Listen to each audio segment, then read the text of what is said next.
संपूर्ण वंदे मातरम गायला सोनिया गांधींचा विरोध असल्याचा भाजपचा आरोप। काँग्रेस मुख्यालयातल्या घटनेवरून भाजपा आक्रमक, तर सोनिया गांधी खरगेंना बसण्याची व्यवस्था करा अशी सूचना करत होत्या। काँग्रेसचं स्पष्टीकरण।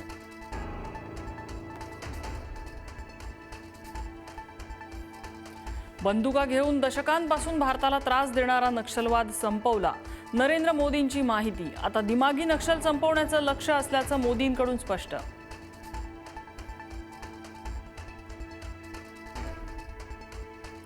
महिला आरक्षण विधेयक मंजूर करण्यासाठी पाठिंबा द्या, पंतप्रधान मोदींचं विरोधी पक्षांना आवाहन। तर विधेयक 2023लाच एकमतानं मंजूर, त्याची अद्याप अंमलबजावणी का नाही, सुप्रिया सुळे आणि संजय राऊतांचा सवाल।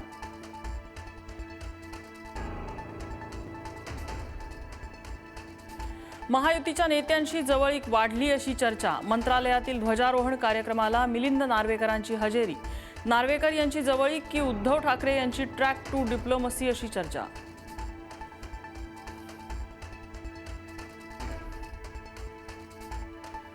अभिजित दिपके यांच्याकडून मूळ गावी हिंगोलीतल्या जिल्हा परिषद शाळेतील सुविधांची पाहणी। विद्यार्थ्यांना बसायला बेंच नाहीत, खिडक्या तुटलेल्या, पाण्याची सोय नसल्याच्या विद्यार्थ्यांच्या तक्रारी। सुविधांच्या अवस्थेवर दिपकेंचा सवाल।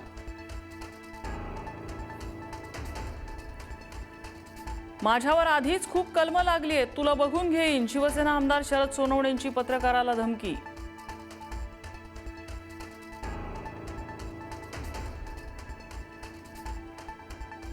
स्वातंत्र्य दिनानिमित्त हिंदवी स्वराज्य पदयात्रा, राष्ट्रध्वजाचा अवमान कसा खपवून घेतला जाऊ शकतो, सावंतांचा प्रश्न। तर भिडे गुरुजींच्या सांगण्यावरूनच पदयात्रा काढल्याची धारकऱ्यांची माहिती।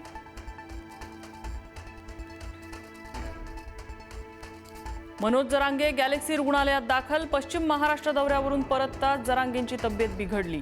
जरांगे पाटलांवर पुढील काही दिवस उपचार सुरू राहणार।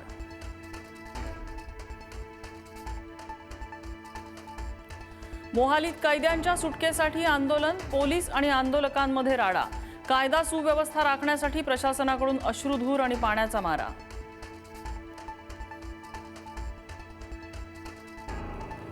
अटारी सीमेवर घुमला मराठमोळ्या लेझिमचा आवाज, शारीरिक कवायती आणि मल्लखांबाचं प्रात्यक्षिक।